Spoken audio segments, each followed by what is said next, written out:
Whoa, Big Head, back again. Wine, what's up? It's your boy Big Head, the Dome Doc. You already know, check him out TV. Check me out. We back at it again, man. Let's do it. Let's get it. I'm ready, like Man. always. Man, I turned on the internet earlier, man. You and Charleston White, man. Charleston White brought your name up, bro. Man, well, man, Charleston White, bro. Like I don't even want to talk because he talk too much, and I know how to rap, so I dropped that hit him up. So it's Charleston White move next. So like I say, Charleston White, Dewberry, they already know what it's hitting for. We can box, we can street fight, we can slap box, we can do whatever they want to do. It really don't matter to me. Charleston White, and I want everybody that's feel like Charleston White to support my movement because I definitely got a Charleston White movement going. So hey, I'ma say this. So if you down with me, my dude, check him out. It's Charleston White, you heard me? So you don't gotta put it on the caption, but you already know what it is. I don't want you and him to fall out. But if y'all do, that's good too. Because Charleston White, you heard me? You've been sparing him though, man. I remember you've been wanting to go at him, and they're like, nah, we ain't gonna go at him. Right, because like I thought he was gonna keep going in the youth advocate way. Because as long as he was trying to be a youth advocate, I had to give him a little leeway because, it's for the sake of the youth. But really, he just want to hurt people's feelings and use that as a say, okay, I did this, I did that. But Charleston White 50. So if he 50 and you was in jail from 13 to 23, and you went to college, you went to this, you did that. What happened to that part of your life, Charleston White? He trying to erase that. What was you doing before you started doing this? Because the youth advocate people ain't accept him. They said him, he got in his feelings, he went from state to state trying to talk and say this like he a good person, and that shit ain't work. You still a crook, you still up, you had a good life, you had parents and all that, you that up, wanting to be a nuisance, wanting to be a privileged bad kid. He that up. He went to jail. He got whatever else happened to him. He came home. He was mixed. His feelings was mixed up. So he said, okay, I'm gonna be an advocate. I'm gonna say about all the wrong things they did me. That come from the COs. That come from the COs turning him out. But he want to say, okay, cool, I'm going to get out and I'm going to fight. I hate the COs. I hate the juvenile system. So I'm going to get out and I'm going to speak against them. I'm going to say this, I'm going to say this, say that, say that, say that. But it only got him so far. The internet was still growing. He couldn't grow how he wanted to on the internet doing good. So he turned negative, a renegade. You feel what I'm saying? So he went to renegade, radical renegade. That's what he is.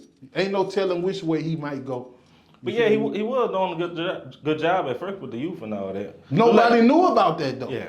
But yeah, he was really involved. Yeah, I know, I understand that. Like I say, that's the part I respected about him because he was trying to, help the youth. But once I found out why, because see, I lived in Dallas. You feel what I'm saying? Like I know about the SCO and Go. You know what I'm saying? I know about the lab at the SCO and Go. What that you mean? feel Break me? it down. That's a studio. Okay. That's a store and a studio. And whatever else may go on in the process of SCO and Go, I think maybe like some like weed pipes and things, where you could get high with, good people. But they solid people. They ain't on nobody's side. So I could take anything that I get from that area and say, well, you know what? I'm gonna take that and run with it because like I say, bro, I lived in Dallas for a while. So while all this undercover Charleston White going on, I'm in Dallas. So I'm already, hip to what's going on. It's just that at this point, you nobody. So, you've been trying to talk reckless.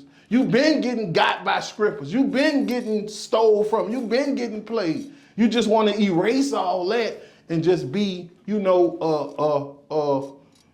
the internet's most nightmare. But, I'm his worst nightmare. You feel what I'm saying? See, a black ugly is a worst nightmare. Because he don't know how to come at him. You feel me? Yeah. Like he know words don't hurt me. He know that. He know when I'm from the struggle. He know ain't nothing he can say to, affect the way my day go on, but I can affect his.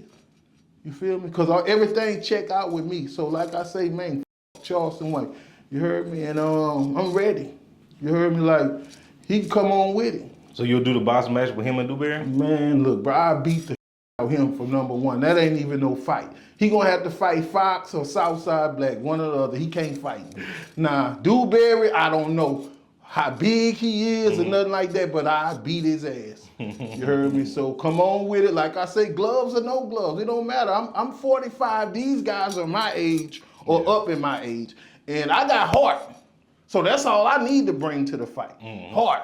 You feel me? I done won some, I done lost some, but I always had the heart. So, you know, and I know like Charleston White, bro, like, bro, I know Boosie would have beat his ass. Oh yeah. You feel me? Because you know, Boxing, I see in the midst of going through concerts and shows and city to cities, and not just that, even in the hood, at the park, in the street, I know Boosie will whoop his size ass. I know he would. You feel me? And Charleston White might be a little smaller than him. So, you know, he'll just break his jaw or something, knock his eye out. Who knows? How you gonna fight with one eye? Somebody gonna knock it out and finna stop and let you pick it up, man. They gonna keep scratching. So I hope he know that. You heard me? I hope his boyfriend Dewberry be right there to catch his slack. Cause I figure like that's his boyfriend. I figure like Dewberry know the real, true Charleston White and say, let me go ahead on and capitalize off this clown before he fall down, because once Dewberry say what he need to say is over. So I'm gonna go and bring Dewberry out there from just chessing for him. Because, you know, I know a when I see one. I know a fruit roll up when I see one. So take that, Charleston White. You heard me? I know a slick side smoker, primo smoker when I see one. I know all that, man. I'm from the streets. I'm from the struggle. You can't get by on me, man. You heard me? I don't care how successful you get. You heard me? Like, I know the people you score from. You feel me? So as long as you scoring, it's always a possibility of you sinking. Drugs gonna bring you down, but that's why I've been stopped dealing with anything outside of weed. Not saying I even did outside of weed, but I wasn't even thinking about trying, you know, because I was always trying to come up. And I know drugs bring you down. So don't let the drugs bring you down, Charleston White. Because as soon as they stop clicking and stop liking and stop sharing and stop posting, you're going to have to do something, bro. You're going to have to live a normal life. You're going to have to go get that back end. You're going to have to go, if you're a youth advocate, you're going to have to go to this school. You're going to have to go talk to these people. You're going to have to stand on what you say you is. And guess what? You're going to have to duck in the seat or have a heat clutch. One or the other, because once the heat busts, you might get your meat touched. You heard me?